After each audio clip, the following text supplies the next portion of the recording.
훈민 한자 원리로 배우는 고등학교 한자 자습서 하권 제36강 19번 벌레와 뱀과 물고기에 관련자입니다. 먼저 잡을 파입니다. 도우미 그림에는 벼포기를 오른손으로 꽉 쥐고 있는 것을 나타내었습니다. 잡을 파의 짜임은 대전과 소전에서는 손수변에 뱀파를 결합해서 나타내었고 해서에서도 손수를 글자의 변에 나타내고 그 오른쪽에 뱀파를 결합하여 잡을 파의 글자 모양이 되었습니다. 자원은 잡을 파는 손으로 물건을 붙잡아 꽉 쥐고 있는 것을 뱀이 먹이를 물고 삼키고 있는 것에 비유하여 이를 잡는다 또 가진다는 뜻이며 보기로 파지가 있고 물건을 붙잡는 곳이 이 손잡이 또 자루라는 뜻이 되며 보기로 파수가 있고 사물을 붙잡아 지킨다는 뜻이 되며 보기로 파수가 있습니다. 훈과 음은 잡을파, 가질파, 손잡이파, 자루파, 지킬파입니다. 다음은 거북귀입니다. 도우미 그림에는 거북이의 그림이 있습니다. 거북귀의 짜임은 대전과 소전에서는 이 거북이의 몸을 상징한 글자입니다. 그래서 해서에서는 이 부분이 거북이의 머리와 어깨를 상징한 부분 글자이고 이 부분은 거북이의 등딱지를 상징한 부분 글자이고 그리고 이 부분은 네 발을 상징한 부분이고 이 부분은 배와 꼬리를 상징한 부분 글자입니다. 그래서 거북귀의 글자 모양이 되었습니다. 자원은 거북귀, 땅이름 구 갈라질 규는 거북이의 머리와 어깨와 단단하고 금이 갈라진 등껍데기와 네 발과 배와 꼬리를 나타내어 일 거북이라는 뜻이 되며 보기로 귀갑이 있고 거북이와 관련된 이 땅이름이라는 뜻이 되며 보기로 구함이 있고 그래서 땅이름으로 쓰일 때는 구로 적고 읽습니다. 거북이의 등딱지처럼 갈라진다는 뜻이 되며 보기로 균열이 있습니다. 그래서 갈라진다는 뜻으로 쓰일 때에는 균으로 적고 읽습니다. 훈과음은 거북귀, 그래서 거북의 뜻으로 쓰일 때는 귀로 읽고 땅 이름으로 쓰일 때는 구로 읽습니다. 땅 이름 구이고 갈라진다는 뜻으로 쓰일 때는 균으로 읽습니다. 갈라질 균입니다. 한자를 쓰면서 마무리하겠습니다. 먼저 잡을파는 손수변에 뱀파를 결합해서 나타냈습니다. 그래서 손으로 물건을 꼭 붙잡는 것을 뱀파, 큰 뱀이 먹이를 삼키고 입에 물고 있는 것에 비유하여서 잡을파가 되었습니다. 그래서 잡을파이고 그 뜻이 가질파가 되었고 또 그 뜻이 파생하여 손잡이파, 자루파 그리고 지킬파의 뜻이 된 글자입니다.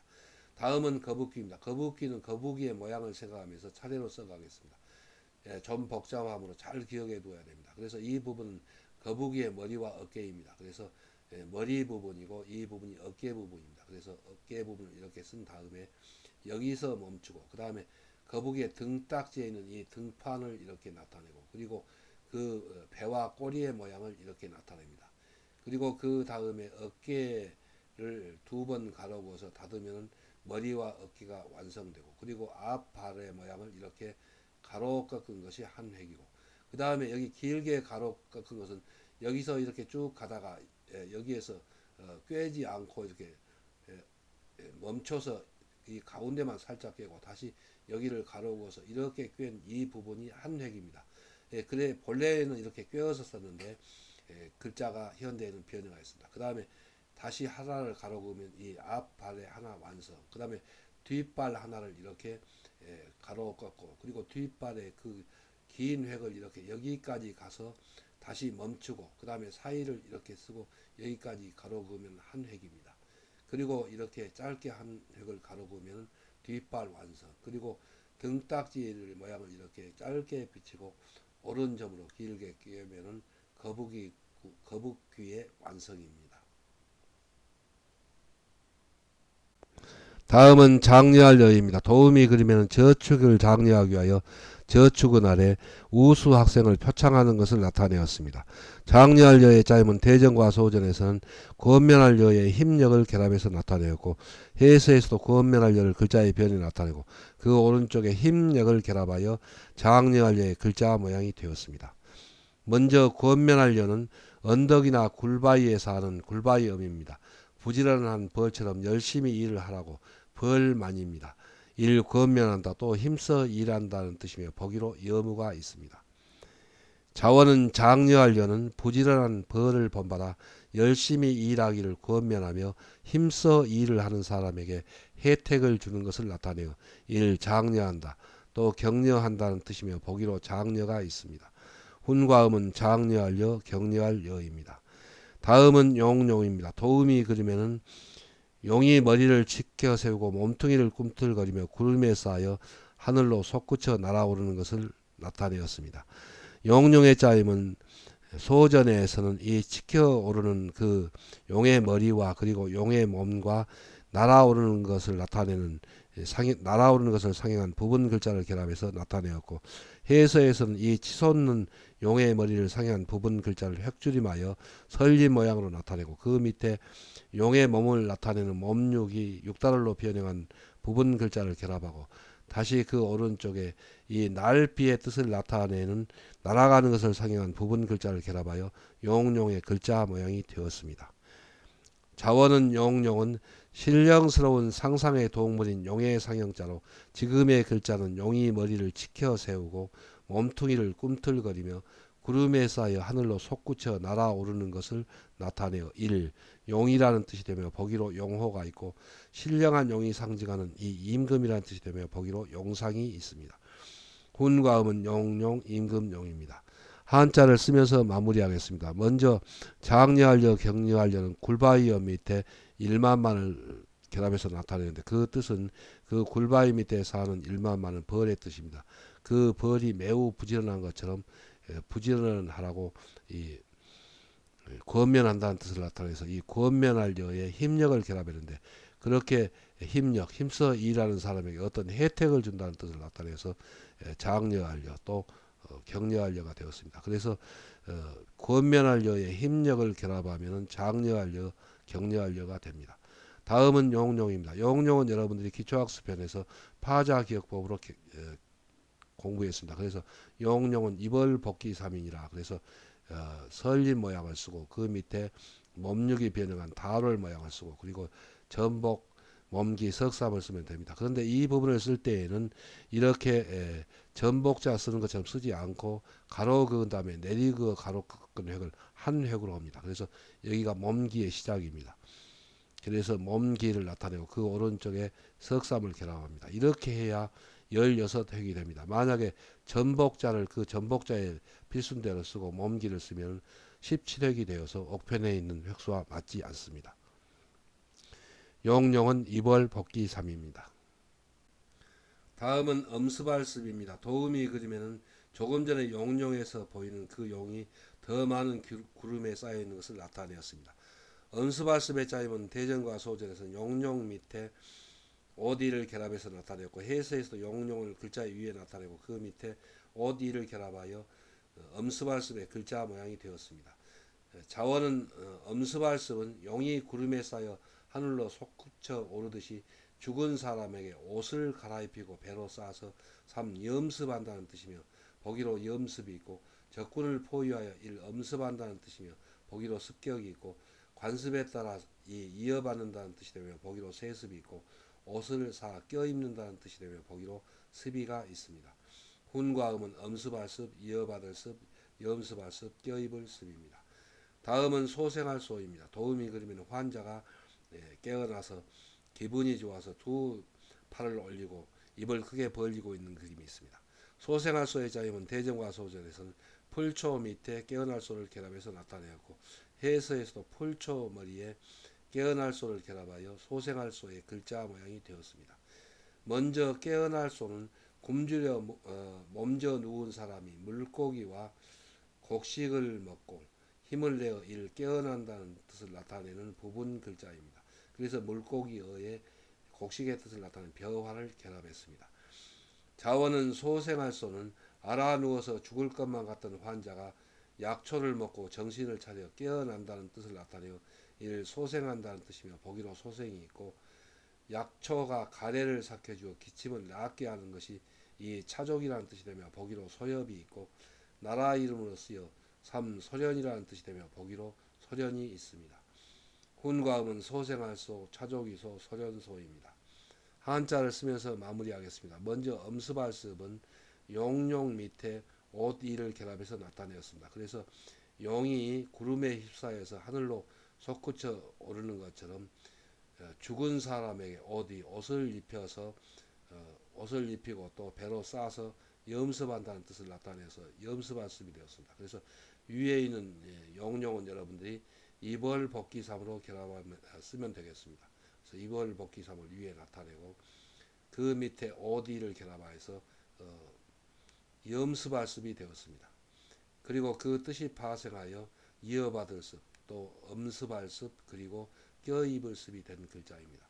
다음은 깨어날 소입니다. 깨어날 소는 풀초 머리 밑에 깨어날 소를 결합했습니다. 그래서 병을 앓던 사람이 풀초, 초목으로 만든 그런 약초를 먹고 깨어난다는 뜻을 나타내서 풀초 머리 밑에 깨어날 소를 결합해서 깨어날 소가 되었고 또 이 뜻이 파생하여 차조기소가 되고 또 나라 이름으로 쓰여서 소련소가 되었습니다. 그래서 풀초 머리 밑에 깨어날 소를 결합하면 소생할 소가 됩니다. 훈과 음은 소생할 소, 차조기소, 그리고 소련소입니다. 이어서 20번 새와 관련자입니다. 먼저 사유할유입니다. 도우미 그림에는 턱을 고이고 깊이 생각하는 그림이 있습니다. 사유할유의 짜임은 대전과 소전에서는 마음심변에 세추를 결합해서 나타내었고 해서에서도 마음심을 글자의 변에 나타내고 그 오른쪽에 세추를 결합하여 사유할유의 글자 모양이 되었습니다. 자원은 사유할유는 사람이 마음의 상상의 날개를 펼치고 깊이 생각하는 것을 새가 날개를 펴고 하늘 높이 날아오르는 것에 비유하여 사유한다. 또 생각한다는 뜻이며 보기로 사유가 있고 생각이 외골수록 다른 생각이 없으니 이 오직 또 유독이라는 뜻이 되며 보기로 유독이 있습니다. 훈과 음은 사유할유, 생각할유, 오직유, 유독유입니다. 다음은 아담할 아입니다. 도우미 그림에는 중국의 회숫가에 사는 일종의 갈가마귀를 그림으로 나타내었습니다. 아담할 아의 짜임은 대전과 소전에서는 어금니아의 세추를 결합해서 나타내었고 해서에서도 어금니아를 글자의 변에 나타내고 그 오른쪽에 세추를 결합하여 아담할 아의 글자 모양이 되었습니다. 자원은 아담할 아는 까마귀는 불길하고 듣기 싫은 소리를 내지만 중국의 회수에 사는 갈가마귀는 입 안에 어금니가 있는 깊숙한 곳에서 아름다운 소리를 내는 새라는 뜻을 나타내어 아담하다는 뜻이며 보기로 아담이 있고 그 갈가마귀의 소리를 보통 까마귀의 소리와 그 갈가마귀의 소리는 보통 까마귀의 소리와 전혀 다르고 이 올바르다 또 바르다는 뜻이며 보기로 악이 있습니다. 훈과 음은 아담할 아, 올바를 아, 바를 아입니다. 한자를 쓰면서 마무리하겠습니다. 먼저 사유할유는 마음신변의 세추를 결합해서 나타내었습니다. 그래서 사람이 마음속으로 상상의 날개를 펼치고 깊이 생각하는 것을 세추, 새가 날개를 펴고 하늘 높이 날아오르는 것에 비유하여 사유할유가 되었고 또 생각할유이고 그 뜻이 파생하여 오직유 또 유독유의 뜻이 된 글자입니다. 그래서 마음신변의 세추를 결합하면 사유할유가 됩니다. 다음은 아담할 아입니다. 아담할 아는 어금니 아의 세추를 결합해서 나타내었습니다. 그래서 보통 까마귀의 소리는 매우 듣기 싫고 또 흉측한 소리를 내지만은 중국의 회수의 강가에 사는 일종의 갈가마귀는 어금니아 그 어금니가 있는 깊은 입 속에서 매우 아름다운 소리를 낸다는 뜻을 나타내서 아담할 아가 되었고 또 그 까마귀의 보통 까마귀의 소리에 비해서 그 갈가마귀의 소리는 올바르다는 뜻을 나타내서 올바를 아, 바를 아의 뜻이 된 글자입니다. 다음은 기러기 아닙니다. 도우미 그림에는 기러기가 하늘 높이 날아가는 그림이 있습니다. 기러기 안의 짜임은 대전과 소전에서는 굴바위엄 밑에 사람인과 그리고 세추를 결합해서 나타내었고 해서에서도 굴바위엄을 글자의 엄에 나타내고 그 안에 사람인 변과 그리고 세추를 결합하여 기러기 안의 글자 모양이 되었습니다. 자원은 기러기 안은 집에서 사람이 길을 들여 기를 수 있는 인연이 깊은 새라는 뜻을 나타내어 기러기라는 뜻이며 보기로 안진이 있습니다. 훈과 음은 기러기 아닙니다. 다음은 어레일치입니다. 도우미 그림에는 모판에 뿌른 뿌린 벽시가 이제 조금 자라난 것을 나타내었습니다. 그래서 이 어린 벼를 어린이에 비유하여 어리다는 뜻입니다. 어릴치의 짜임은 대전과 소전에서는 벼화변의 세 추를 결합해서 나타내었고, 해서에서도 벼화를 글자의 변에 나타내고, 그 오른쪽에 꽁지 짧은 새라는 뜻을 나타내는 세 추를 결합하여 어릴치의 글자 모양이 되었습니다. 자원은 어릴치는 모판에 뿌린 벽시가 싹이 터서 자란 정도가 꽁지 짧은 새의 꼬리처럼 꼬리만큼 조금 자라난 것을 나타내어 벼가 어리다 또 어린 벼라는 뜻이며 보기로 유치원이 있습니다. 훈과 음은 어릴치입니다. 한자를 쓰면서 마무리하겠습니다. 먼저 굴바이음은 기러기하는 굴바이음의 사람인과 그리고 세추를 결합해서 나타내었습니다. 굴바이음은 집이라는 뜻이고 사람이 길을 들여서 기를 수 있는 새라는 뜻을 나타내서 기러기안이 되었습니다. 그래서 굴바이음의 사람인과 세추를 결합하면 기러기의 뜻을 나타내는 기러기안이 됩니다. 훈과 음은 기러기안입니다. 다음은 어릴치입니다. 어릴치는 벼와 변에 꽁지가 짧은 새라는 뜻을 나타내는 세추를 결합해서 나타내었습니다. 그래서 벼화는 모판에 벽실을 뿌린 그 벼가 꽁지가 짧은 새의 꼬리처럼 조금 자란 것을 나타내었습니다. 그래서 벼와 변에 세추를 결합하면 어릴치가 됩니다. 그래서 훈과 음은 어릴치입니다.